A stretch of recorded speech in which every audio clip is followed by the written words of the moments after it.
En el otoño del año 1536, William Tyndale fue trasladado de su celda en el castillo de Belvoir al sitio donde sería ejecutado. Allí había un poste preparado para él. Tyndale fue encadenado al poste, estrangulado, y después su cuerpo fue quemado ante la multitud. ¿Qué crimen había cometido? Tyndale se daba cuenta de que lo que aprendía de la Biblia no coincidía con las enseñanzas de la Iglesia. William Tyndale murió convencido de que la Biblia es la palabra de Dios.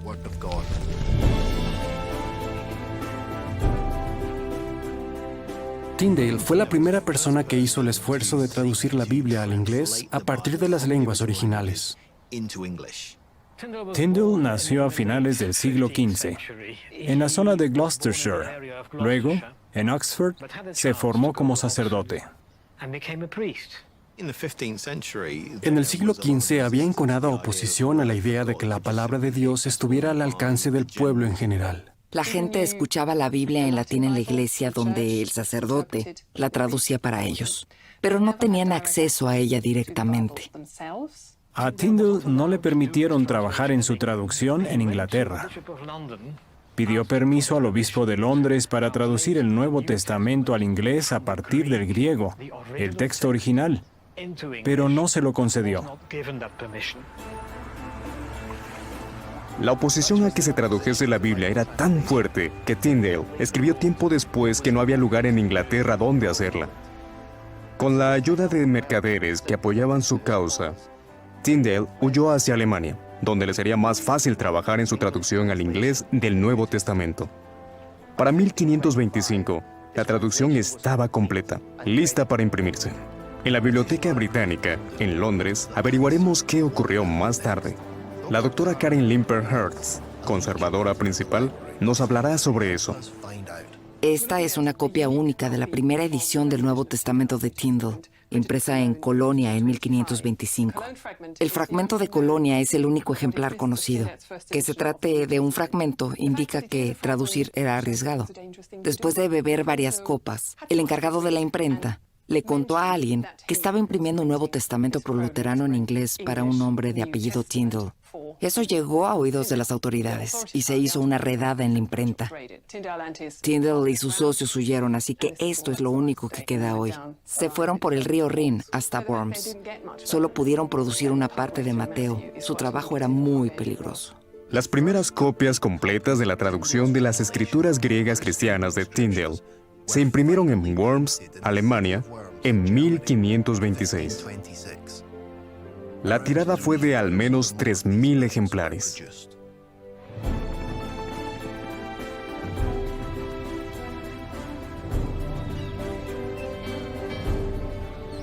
Tyndale dejó Alemania y se instaló en Amberes, Bélgica.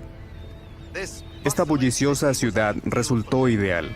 Gracias a su próspera industria en el campo de la impresión y a su transitado puerto, sería fácil que los libros llegaran hasta los lectores en Inglaterra. El profesor Guido Lattre se ha ofrecido amablemente a guiarme por las mismas calles en las que Tyndale quizás haya caminado hace unos 500 años. Tyndale vio que aquí las personas comunes tenían acceso a la Biblia en holandés y deseaba que la gente de Inglaterra tuviera la misma oportunidad. Si alguien quería contrabandear Biblias a gran escala, disponía del puerto marítimo más grande del norte de Europa. Claro, no era fácil esconder artículos voluminosos o en grandes cantidades, así que traían las pequeñas hojas a lugares como este, a bodegas subterráneas. Entre las páginas de libros más grandes que no estuvieran prohibidos, escondían las hojas pequeñas de la traducción de Tyndale. Al llegar a Londres, alguien podía identificar los libros y decir, «Ajá, es en estos libros donde debo buscar para encontrar las hojas sueltas de la Biblia de Tyndale». Había unas 30.000 copias de la Biblia de Tyndale para el tiempo de su muerte. Tyndale fue un gran hombre, audaz, valiente, dedicado. Se arriesgó muchísimo, y eso es algo que nunca deberíamos olvidar. William Tyndale fue encarcelado aquí, en Belvoir, al norte de Bruselas. Estuvo consumiéndose en prisión por más de un año, donde sin duda se daba cuenta de que le esperaba una muerte atroz. A Tyndale se lo respeta por su gran aportación a la lengua inglesa. Pero su obra no fue el mero resultado de las ambiciones de un erudito. Tyndale amaba la Biblia. Seguramente sentía lo mismo que el salmista que, al referirse a la palabra de Dios, exclamó: «¿Cómo amo tu ley?».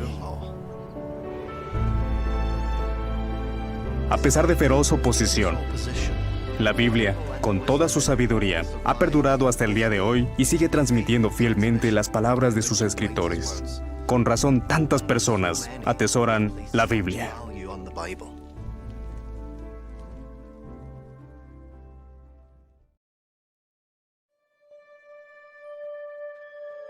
¿Quién es el autor de la Biblia? La Biblia es una colección de 66 libros. Hace más de 3.500 años, Moisés empezó a escribir los primeros. Durante los siguientes 1.600 años, unos 40 hombres escribieron los libros restantes que componen la Biblia. Si la escribieron hombres, ¿por qué se la llama la palabra de Dios? Piense en esto.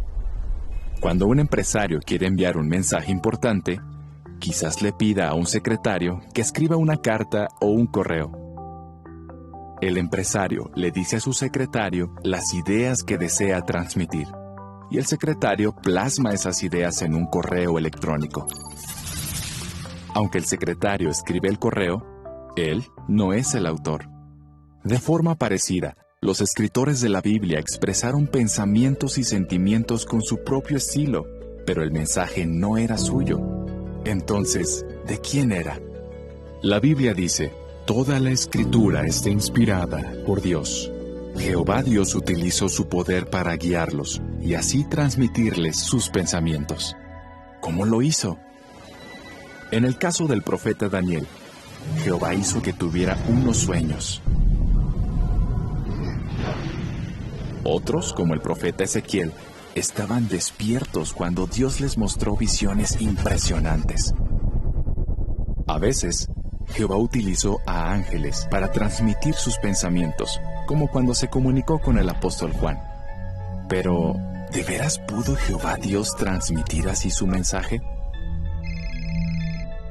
Actualmente, es posible hablar con personas que están muy lejos.